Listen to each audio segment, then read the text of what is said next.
But there is something that's happening in Parliament tomorrow that I think people need to know about. I'm not on air tomorrow. I want to talk about this because MPs are considering a bill which, as one writer, Chris Morrison, has said, will likely cause mass starvation, death, disease and societal collapse in just the next few years. Sounds a bit bit crazy, bit conspiracy theory, but it isn't. Let's talk to Chris Morrison, who's environment editor at the Daily Sceptic, who joins us right now.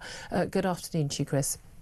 Hi, Julia. It's a sad day. I know that I've been trying to compose myself here in the Zoom green room. It's just unbelievable, isn't it? It is, absolutely. It really is. And you'll understand, I think we'll keep much briefer than I perhaps would have on another day, because we do want to keep abreast of what is going on in court. To say there will be, if I interrupt you, please don't be offended. I'm sure you will understand. Just explain to me what's going on in Parliament tomorrow, because it's a private member's bill, and it's about, climate and nature, and it sounds all lovely and nice and cuddly. But tell us what's going on. Well, it's far from lovely and cuddly. It's essentially a private member's bill. Ross Savage, a Liberal Democrat MP, is supported by all of the Liberal Party, 80 members of the Labour Party, about 200 MPs. It's a private member's bill. And essentially, it will remove 90% of our use of hydrocarbons within 6 to 10 years. That's fossil fuels. Yes, they call them fossil fuels. I call them hydrocarbons. I mean, it's basically, most of our energy supply, basically. And the argument, this is about protecting climate change, protecting nature, and all of that. But I mean, this goes way beyond the net zero targets that we had imposed on us in Parliament, back under Theresa May, for the 2050 target, or even some of the mad targets we've got for 2030 and 2035 involving EVs and electricity production. This is about doing stuff within, a few years. Yes, yeah. Yeah, I mean, the idea of 2050 is a government-funded body called UK Fires that looks at if we go to net zero under current technology, we'll have about a third of the energy, and that will lead to no flying, no shipping, no meat in the diet, no building materials. And these people are trying to do it within a decade. I've actually, and so when I wrote that article, it's not often a journalist gets to write about MPs voting on a bill that will cause mass death, starvation, etc., etc. But as I said in the article, I said, is it an exaggeration? Is it a conspiracy theory? Or let's look at the facts. And if you remove hydrocarbon use, 90%. People, so I described in the article how it's a combination of zealots and boobies.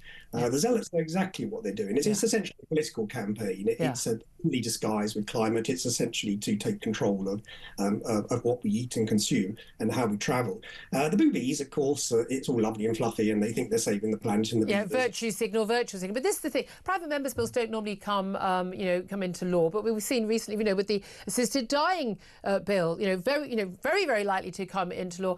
But also we know with a lot of these bills, on Friday in Parliament, most MPs aren't sitting. Everyone's concentrating on other things. A bunch of zealots turn up. They can vote something through. This is the second reading tomorrow. And again, it all sounds nice and fluffy, and everyone can pat themselves on the back about being lovely and green and tweet about it. But the reality is, if you get rid of this amount of fossil fuels being used, you mean that you say, we can't heat our homes, we can't have electric lights, we can't have fridges, we can't make basic medical supplies, we can't drive cars, we can't use trains, we can't fly anywhere, we can't transport anything into this country, we won't be able to import anything, we won't be able to make anything. Manufacturing, it's gone overnight. We can't build anything. We will be starving. Fertilizers, huge amount of our food production, both here and across the third world, by the way, relies on fossil fueled produced fertilizers. Yes, without fossil fuel fertilizers, world food supply will collapse by a half. People would starve. It's as simple as that. People would starve. But this thing, do people realise a lot of this? I mean, a lot of the stuff we talk about, we have hysteria from climate change activists all the time, and we just, laugh at them a lot of the time. But an awful lot of people believe it. And if people just watch the BBC or Sky News and read The Guardian, or frankly, the Times newspaper as well, it could be just as bad. They would actually think, yes, this would be, there are people who won't have children because they think the world is ending. All complete, abject nonsense lies. It's lies.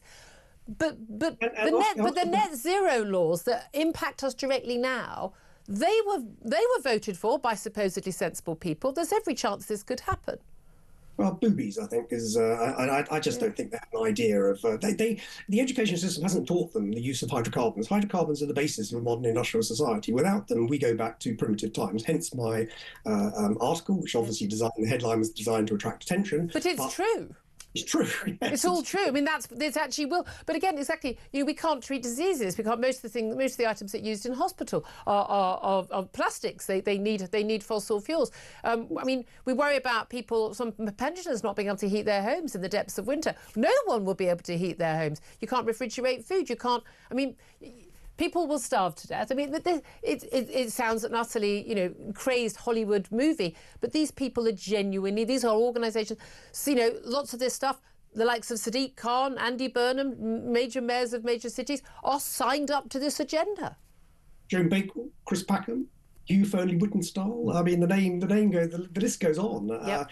Former Archbishop of Canterbury, the rather otherworldly Rowan Williams, half the House of Bishops is signed up to this, and it is a path to just complete disaster. And I simply, they are, I emphasise again, they are removing 90% of our hydrocarbon use within 6 to 10 years, and you have 200 people. 200, nearly a third of the House of Commons are saying they're in favour of this. Yeah. And I've just written another article with the Daily Sceptic, because we're doing one that will come out tomorrow, and it says that something along the lines of 40 years ago, David Steele, the Liberal leader, told his people to go back to their constituencies and prepare for government. The current chap, Ed Davey, is telling his people to go back to their constituencies and prepare to live in mud huts and grass. And we're talking Stone Age. We really, that's why it's such an important topic, and I wanted to talk about it. Chris Morrison, so appreciate you joining us, Environment Editor at the Daily Sceptic.